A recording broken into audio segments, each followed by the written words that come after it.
Hey everybody, welcome to the Tim Kulig Free Music Podcast. I'm your host, Tim Kulig. It is Wednesday, March 12th, 2025. It's not really. I'm actually recording this in advance. If I'm being completely honest with my audience, I've decided this year I'm going to spend some time doing stuff about 4 to 6 weeks in advance whenever possible, so that I'm not scrambling to make content and to make shows, and so I can develop micro content from the shows as well. So it's going to be a really, really busy year, and there's a lot of people that I want to put on the show and interview and have regular guests on. So it's going to, I want to be better about planning, and I don't want to have big gaps, large gaps in the show like I did last year, and be consistent with it. So yeah, that's things to come, basically, coming down the pipeline. So let's do some updates first. First and foremost, finally got that first Spaghetti Western album out. As of this recording, it will have been out for a few weeks. It actually drops March 1st. It's on the website as of February 24th, and I'll be spreading it out amongst the other sites that I host my music on as well. That's, for all of you folks that use Pixabay or SoundCloud still, you'll be able to get them from there as well. So that's great. But again, easiest way to get it is at my website, timkulig.com. When you click on one of the songs, it literally pops up the attribution language and the download link. Couldn't be any easier. In fact, I think I'm going to do some micro content about navigating my website and getting information and getting the songs and how to go about doing that again. Just because I did do it once around Christmas time, and it's real easy to have that buried in the mix, and I want to do super specific videos. And I was talking, a few weeks back about how I was going to provide some guidance on social media and everything too, as to how to select and use the songs on there in a way that'll minimize any issue you would have using my music on any of those sites. Because depending upon whether you're using a third-party editor, some things can come up, sometimes they don't. It's really strange. It's really, really bizarre. But in any event, let's get back to the album. Spaghetti Western, 10 songs, some kind of like moody ambient, some really what you'd think a Spaghetti Western song would sound like. Little mixture of both. Has to do with the fact that the idea behind that whole album was I'm writing music specifically for the Spaghetti Western theme, but also for my friend Kelly Clark of Dork Tales, who's actually running a D&D campaign right now with a Spaghetti Western theme. And it kind of has a sci-fi vibe to it too, because the feeling is that it's on another planet or something like that. So very interesting stuff. And I want to make sure that, it has all those vibes and everything too. So, and that's kind of how I write too. I tend to blend my styles a little bit. So it's going to have Spaghetti Western with a little flair of whatever, but there's going to be more of those to come, because I think he told me that campaign could go on for months, and that usually requires some different sonic narrative. So we're going to keep varying some things over to him, and what he uses great. If not, it'll just still be something I release. So all good there. There's a second album in the works, and I actually designed the album cover art today. It's called Dunescapes, and it's a Middle Eastern flair style. I haven't done this since like 2021, and I'm kind of excited to see what other tracks I can get into the mix. Right now, there's like 5 or 6 tracks that I have that I could potentially get to a point of mastering, but I'd like that also to be a compilation of about 8 to 10 tunes. And by the time this comes out, that's probably already going to be done. And I'll be talking about this, in the future, in the past, which is okay. But it's neat. It's really an interesting process when I'm struggling to finish an album or finish a group of songs in one genre. I tend to create the album art, and in so doing, it kind of inspires me to either round out the music in a way that kind of plays to the visual aspect of everything, which is the album art, or vice versa. The album art speaks to the music that comes out of me too. So it's a neat little trick I use as a composer to kind of hone in, especially when you're doing all these different styles all at once and bouncing back and forth between this and synthwave and orchestral and horror and everything. Like, it's really easy to get lost in the weeds in this whole process.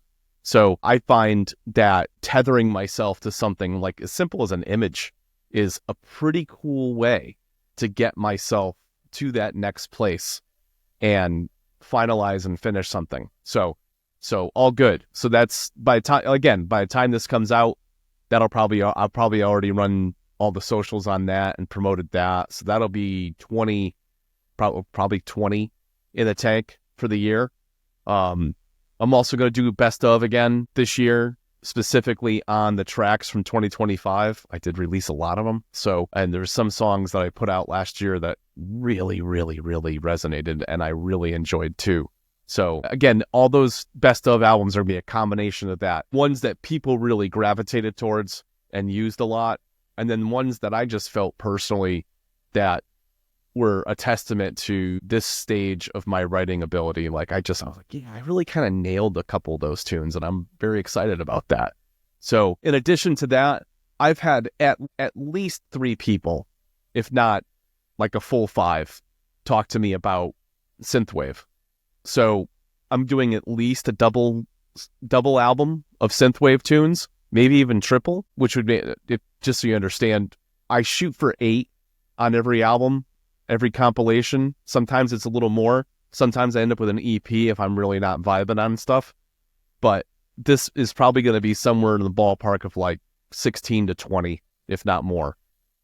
And I do have a lot of stuff in the tank right now. But I also made a purchase. There's a VST company called UVI, and they were running a special about a month ago on retro synths, like everything from like DX7 emulators, Casio CZ1s, both of which I owned at one point, and a bunch of FM synthesizers from back in the day. And I think there's like 14,000 patches, and it includes drum machines and all these different things. And I might just do like a demo day where I'm just like going through patches and just playing around with them and highlighting them as my favorites for this project and just see what comes down the pipeline. Also, complete non sequitur, but Kimby needed a new freaking condo behind me. The other one was really kind of rickety. And in fact, you can't even see, there's like a super perch at the top, and he loves it right now. He's right here to my left in front of the window. I got to have my co-pilot on this magic carpet ride, and it's my cat. So he's a good boy, and I want to make sure that he's happy when I'm doing all these interviews and doing demos and stuff like that. So also podcasts. I've talked about this before, but there's a huge surge this year on the podcast front. I've already done 5 of the 10 interviews I promised myself I would do, and it's not even March yet. So I'm just flabbergasted that I've been able to knock these out as quickly as I have. And it's no short testament to the platform Riverside.fm, which I think I'm going to do a whole deep dive on at some point to share with you guys, because it's been a freaking game changer for me. Between micro content and the ability to capture this stuff remotely with someone else, and just the quality that comes out of it, and the tools and the ability to create show notes and everything else, just fantastic, absolutely fantastic. It's allowing me to be able to do the podcast as a regular item, whereas before I struggled because of all the time it took to go through and edit and go through all that process. I'm also giving myself the freedom with these interviews to know that, like, I am actually trying to do it in like a Joe Rogan style, where we kind of just dive into a conversation, make it very organic. Although I do have show notes that, like items that I want to hit with my guest, and typically we'll share that so that we both come to the table understanding the kind of things we're going to talk about. But outside of that, I try to keep it just loose and casual like this, because people don't want something canned when it comes to an interview. They want to see real. They want to see people hesitate and think about how they're going to answer a question, and maybe just, go off script and talk about things that are important to them, specifically in whatever discipline that they're in, most of which they're going to be tied to me somehow with music, but not all of them. There's some people that I genuinely don't use my music or haven't used my music, and I'm just genuinely interested in them as an artist and as a creator, and just trying to get to know them and create, a network of people that I interview on a regular basis that inspire me and hopefully inspires my audience, and eventually we start working together on a regular basis. So it's just really cool stuff. Anyway, so yeah, again, I was talking about the short form content and how Riverside can create those clips for you. It's brilliant. It's absolutely brilliant. It gets it like 80% of the time. And when it doesn't, they're really easy to clip and move around. But the other thing I want to do this year is to push the podcast on the various platforms that Podbean publishes them to. In fact, I've upgraded my account, so now I have an account, executive that can help me when I'm having troubles and problems with it, because I plan on doing multiple podcasts this year, to be determined and to be disclosed. They're still under production. I may have mentioned it in passing in another one of these things, but you'll have to wait and see. There's a couple of things in the pipeline that I plan on doing in addition to my musical stuff. So it's going to be fun. It's going to be fun. But I want to push this on Amazon, Apple, Spotify. I had to solve a problem on Spotify recently. Didn't know that they didn't take anything but MP3s. So a couple of my episodes are missing there. In fact, I'd want to go back and fix a couple in the 30s that aren't registering on there. But I haven't had anybody say to me that's part of my audience, like, I can't get your podcast on Spotify for some reason, blah, blah. So anybody that's looking for it is probably finding it a different way. And again, you can see the last 10 you can listen to anyway right now, the last 10 podcasts from Podbean, like as they're hosted on Podbean, right on my website at the top, there's a little widget that's embedded on my website, and you can just listen to it from my website, which is great. I'm looking to get into some more non-subscription based royalty-free sites this year. One of the ones I looked at was named Jamendo, and it's a little saturated, but I feel like my catalog speaks volumes and does well on some other platforms. It's doing very well on Pixabay, and there's a lot of traction for it on SoundCloud, and I'd like to make sure there's more people using it. So I'm looking at Jamendo, and if any of you all have any other places that you go looking for royalty-free music, please reach out to me and let me know what you use. Specifically, though, it can't be something that's subscription-based. Like I'm not interested in getting involved with something that's a software as a service. I literally to me, it's attribution and free, or an extended license and they can pay me directly. Other than that, I'm not really interested in doing all the splits and everything with the site and getting really complicated. I want to just, what you see is what you get, nice and easy. But also promotions. I'm kicking up promotions this year. So you may find in your feeds on socials or on any of the platforms that you watch my content on or catch my content on, you might start seeing some ads. I'm going to pick that pace up pretty moderately this year. In fact, I'm pretty much doing, with every interview I've had so far, I've run some kind of show promotion on Reels, not TikTok, but like Reels and on YouTube. I've done that, and I've gotten the whole idea behind that is to create some momentum and some awareness of the show, but also promote the collaboration between me and the guest that's on the show. So it's been going very well so far. I'm very excited about that. Movies, I've got some stuff in the pipeline with that I'll talk about in a minute, but I've got other people that have been using my music that I'm going to have on the show, one of which is going to be Eric Michael Schrader. He is an editor that worked with the TV show. He was on Life Below Zero. Sorry, I had to I'm looking at my notes at the same time and trying to make sure I'm hitting all the points. But he was an editor on the reality show Life Below Zero for better part of a decade, and he also used a bunch of my music recently in a movie that he produced and directed called Shoot the Guns 2, the sequel that needs no prequel. And it was really fun, and it was really fun to see how he utilized my music. He's going to be on. We're going to be doing an interview with him and seeing what he's working on now, as that show Life Below Zero has since sunsetted, and he's taking a new step with his career, and we're going to talk to him about what that means. Also, PM Nelson is another collaborator that has released recently a movie called Arcane. It's a 40-minute, roughly, I think it's about 45 minute long short. It's almost feature length. I mean, technically 60 minutes is feature length, but it's right there. It's right on the cusp. Really well done. Really amazing work. And a few of my tunes are in that movie. And I also scored a piece for a promotional trailer that is running around. And if you follow me at all on Instagram, it's on there, and I've been promoting it on there as well. A big thing about this year is, again, the collaboration with other people's content, with my music. If they're interesting, I want to have them on the podcast. And if they're any part of a networking group I'm part of. I just went to Podfest in January, and there's a ton of other podcasters that love to do cross-promoting and talk about what they do.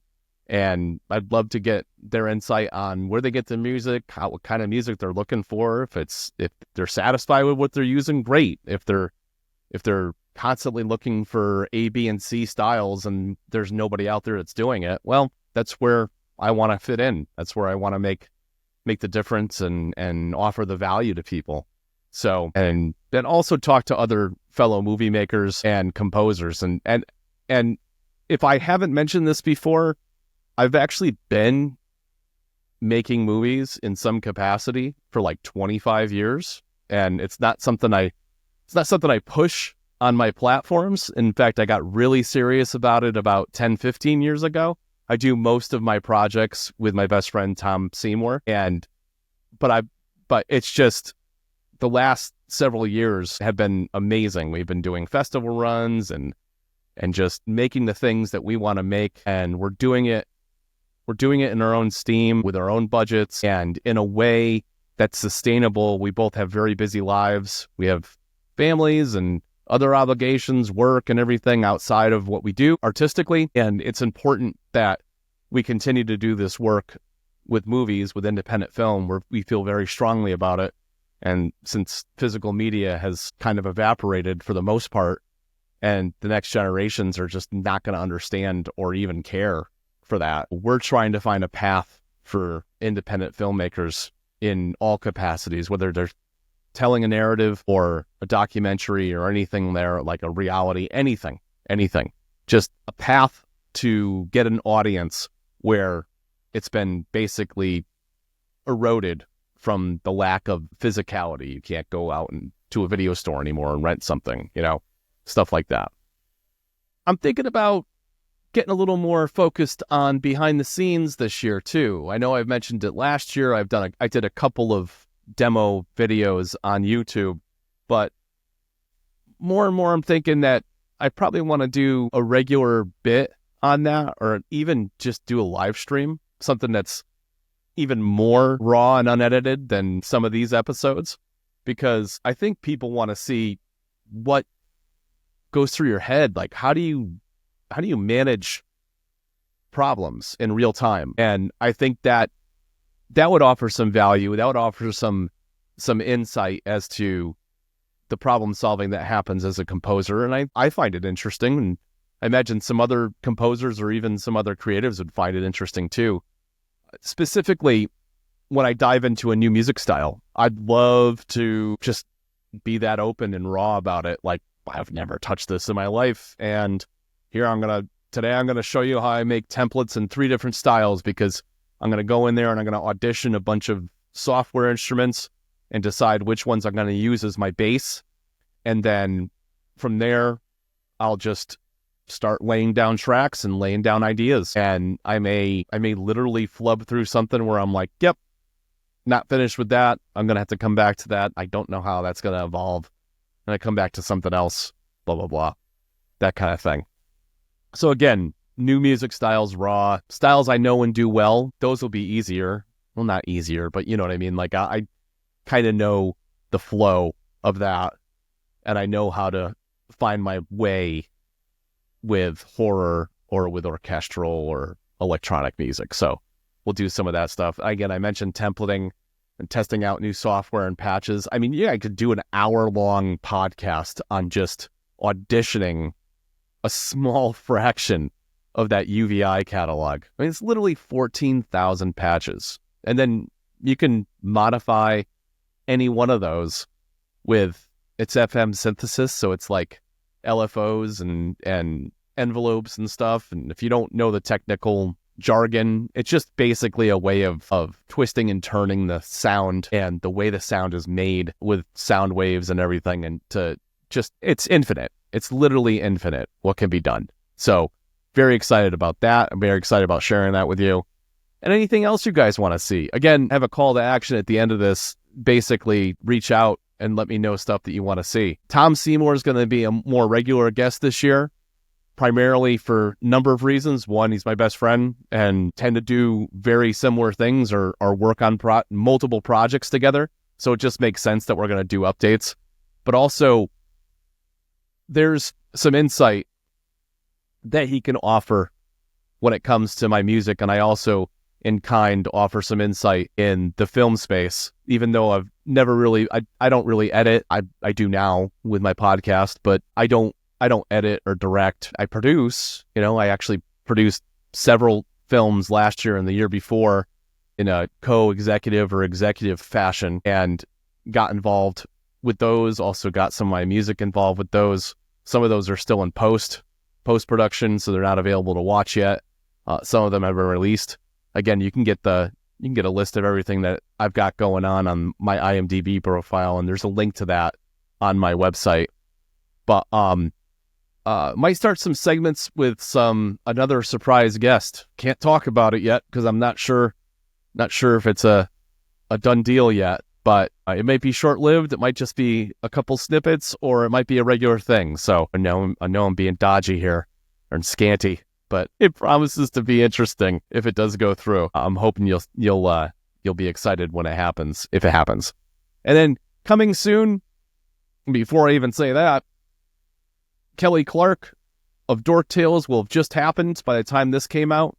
So hopefully you enjoyed that interview. It was a lot of fun to talk to Kelly about his journey and his road as a dungeon master, as a game master. I know it depends the game you're playing, whether you'd call it dungeon master or game master, or just he's a DM.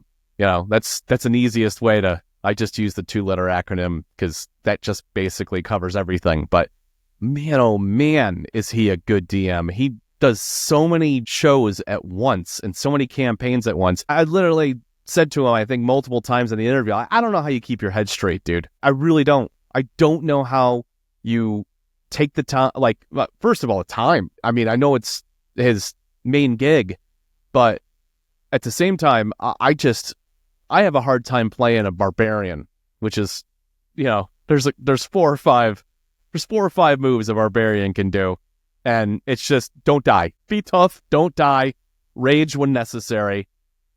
Reckless abandon, all that's basically it. That's it. But I look at what he does with his storytelling and his campaign leading, and my God, it's amazing. It's absolutely amazing. After this episode airs, I'll have an interview with Diane Student of History Goes Bump. Fantastic podcast. Been around now for 12 years and consistent, great, big audience. Wonderful interview to have, and she was my first Patreon, so I was very excited to have her on the show. It was fantastic. Again, Eric Schrader is going to be on. At least a dozen more guests that I've either already reached out to or I'm planning on reaching out to for this year. It'll probably be even more than that because I'm having so much fun having people on the show and just sitting back and chatting, and people seem to be resonating with it so far. In fact, I think it's going to be a regular aspect of the whole business model, is to talk to people and to bring up, how they use music and things. And again, whether they're using my music or not, to me, it's irrelevant. It also helps me, regardless, how to approach the future of everything that I'm writing. And it's just really exciting. It's exciting to share the excitement of other creatives and just share that passion with one another. It's fantastic stuff. And then that's basically it. So I just want to make sure everybody knew what was happening to date, what's coming down the pipeline. Again, we've got Spaghetti Western already out, the Middle East album, which is Dunescapes, that'll probably have already dropped, and then I'll be in the process of, or like finalizing the tunes for the Synthwave album, or albums, by the time this comes out too. So just a lot of stuff coming down the pipeline. Again, everybody, thanks so much for being a part of the journey and being interested in how it's all coming together. If you have any show ideas, if you've got music ideas, if there's anything you're hoping to see, if there's things you want to know behind the scenes, anything at all that'll make this experience add more value to you, reach out to Tim Kulig, freemusic@gmail.com, and let's start a conversation. I'll get it into the show. I'll get you on the show, maybe. Just let's have a good time, man. Thanks for stopping in. We'll talk to you again real soon.